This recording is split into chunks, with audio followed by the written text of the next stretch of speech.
Today we're going to talk about psychological safety. Stay with us. This is the Elevate Construction Podcast, delivering remarkable content for workers, leaders, and companies in construction wanting to take their next step.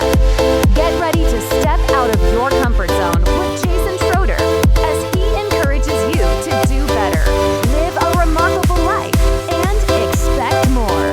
Let's go. Welcome everybody. I hope you're doing well. Tomorrow I'm doing a presentation for a really cool company and they want me to talk about psychological safety. So I figured it would be a really neat thing to talk about today in the podcast ahead of time to basically get my mind wrapped around the topic and make sure that I'm heading in a good direction here. So here you go. This is going to be one of those riffing podcasts. So I've already said here we go. So on we go. Here's the content now. I've already told everybody that there was a time when I was suspended because I wasn't sensitive enough to protecting others. And I've really been thankful for that experience.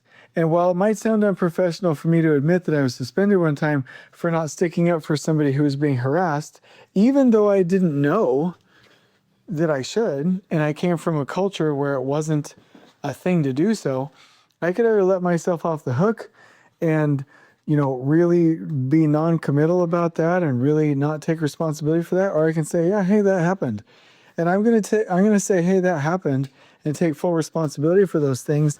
And I'm not ashamed at all to admit that I'm human and I make mistakes. But I can tell you that experience was really a defining moment for my life, and I've appreciated it ever since.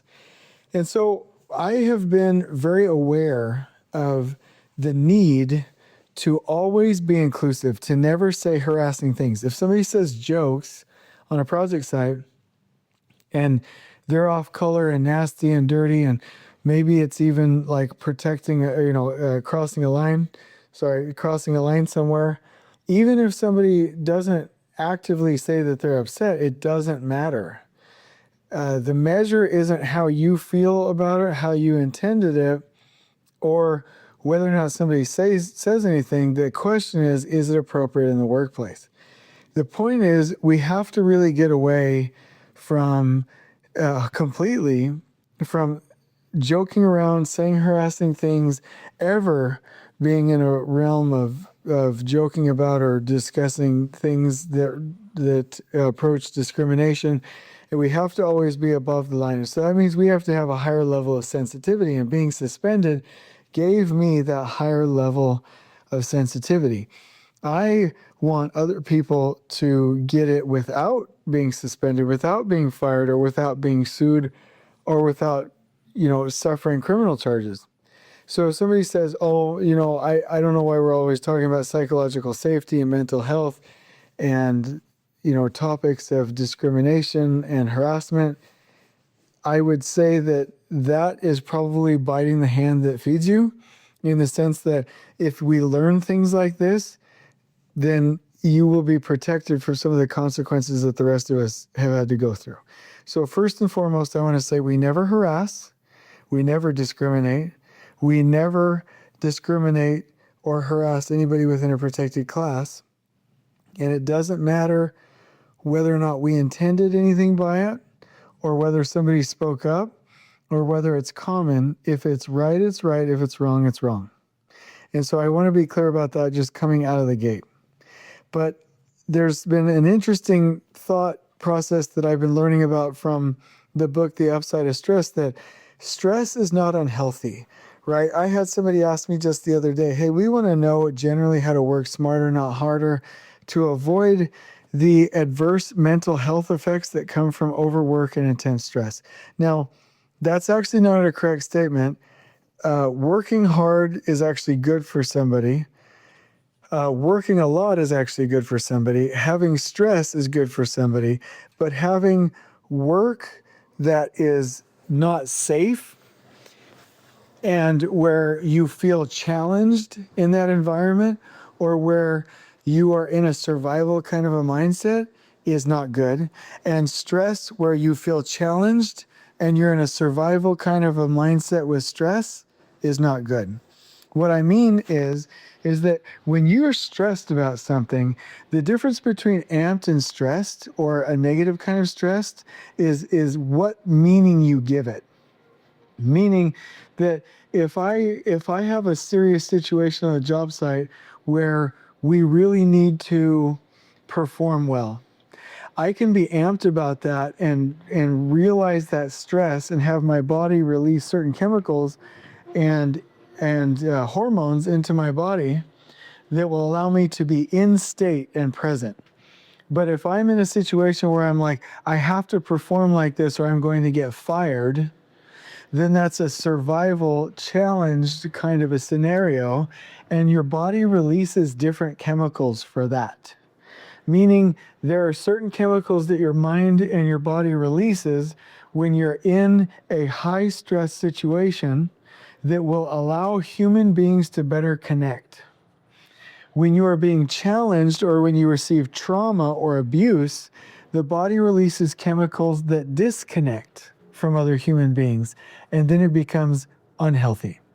And so you can learn more about this in the book called The Upside of Stress. But the bottom line is stress isn't bad. Working hard isn't bad. Stress under the wrong circumstances is bad. Working under the wrong circumstances is bad. And so that brings us to the discussion of what kind of environments should we be engaging in and supporting. And those are environments where we have psychological safety.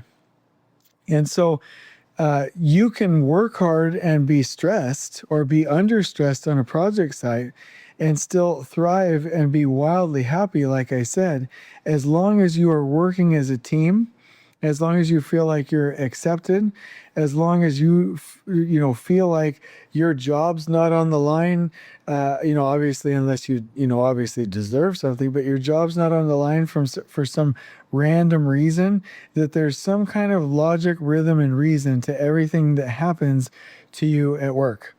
That is when you can have a really healthy environment. That is when you can really succeed.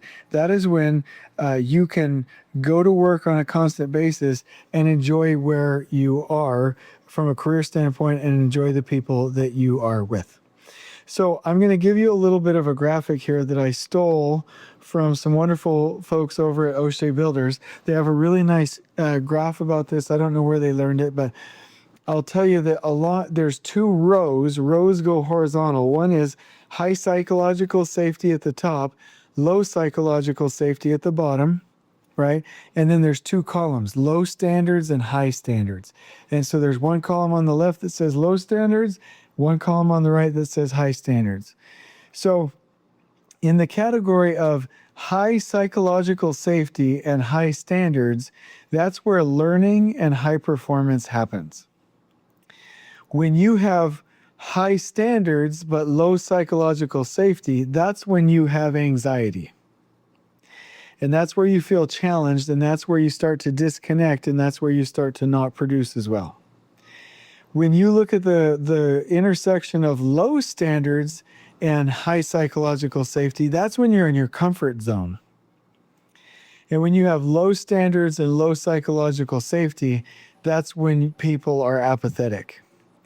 And so when you look at this from just a productivity standpoint, you have to have high levels of standards and high levels of psychological safety, meaning that people will translate what they're being told, what they're expected to do in the environment in which they're being held accountable. They will translate that to create more human connection and more engagement, and they will start to learn and engage in high performance. And so that's exactly where we want to be. Now, when we're talking about psychological safety, the person that I always go to from an expert standpoint is Cabri Lehrman-Schmidt. She wrote an article that she sent to me the other day, so I'm going to steal a couple of these. It was titled Crew Performance, Enhancing Crew Performance with Psychological Safety, again by Cabri Lehrman-Schmidt. And one of the things actually, let me just take some quotes, some excerpts out of here. Amy Edmondson, in her book, The Fearless Organization, explains, when people have psychological safety at work, they feel comfortable sharing concerns and mistakes without fear of embarrassment or retribution. And then she goes on to say, when crews are burdened by fear, we lose team buy-in, innovation, and proactive safety practices. And I would add, the human mind, the human body starts to program us to disconnect from other human beings, which causes us to suffer as a team. So there are certain dynamics that need to be in place on a project site for all of this to take place. So first of all, she says, at nearly 4 times the national average, the construction industry's rate of suicide reveals the need to support psychological trauma that is reinforced by widespread stigma and the inherent characteristics of our work. I mean, we have people out there who are going through some really, not only some stress, not only environments with a lack of psychological safety, but actual trauma, and our suicide rates are off the chart.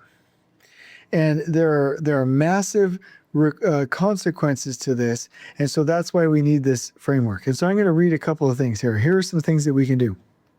So, inclusion safety. To satisfy the human need to connect and belong, the job site must value a culture of acceptance. When addressing bias, the superintendent has the authority to establish and uphold expectations for conduct. Their impact on behavior is as immediate as their response and requires a personal dedication to learning social and cultural issues. Number 2, learner safety. To satisfy the need to learn and grow, everyone on the crew must feel safe to engage in the learning process. When an employee is a victim of presenteeism, their ability to learn and receive encouragement is lost. Creating an environment that esteems apprentices, for example, demonstrates respect for your experienced workers' knowledge and a commitment to create a safe learning environment. Then there's contributor safety. Satisfying the basic human need to contribute and make a difference speaks loudly to the pride of the building trades. In the strongest crews, the individual's contribution is elevated with the development of a crew family mentality. Tapping into a strong support system is essential to addressing the alarming suicide statistics.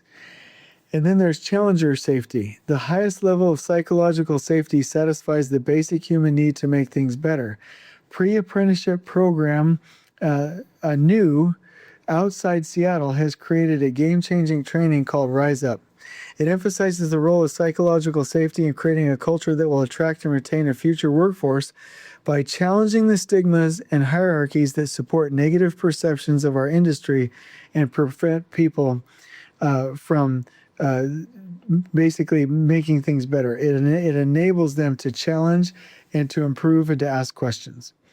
And so then she closes by saying the decision by field managers to pursue education, resource sharing, and transformational action will advance a job site culture that supports psychological safety. Awareness of the stages that increasingly produce trust and engagement in our teams advances the ability of our crew members to choose the highest and most productive behaviors. And so I want to say that this is important because if that didn't already capture you from that really neat article, and I can forward that to you if you ever want, we all know about the 5 dysfunctions of a team. That a team has to trust each other, have healthy conflict, and set standards and goals together, hold each other accountable, and that's then and only then will they perform.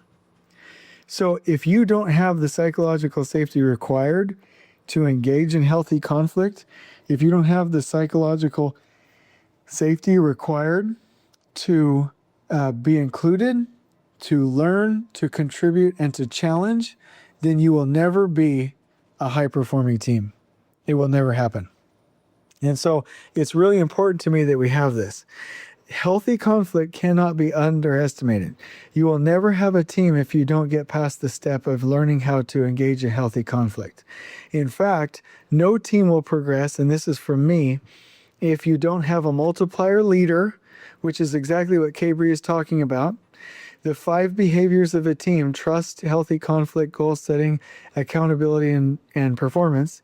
And if you don't have a strenuous performance goal, which enables a certain amount of stress, but if you don't have that strenuous performance goal where you and the team are amped up in state and on point, working in a connected way towards that goal to perform.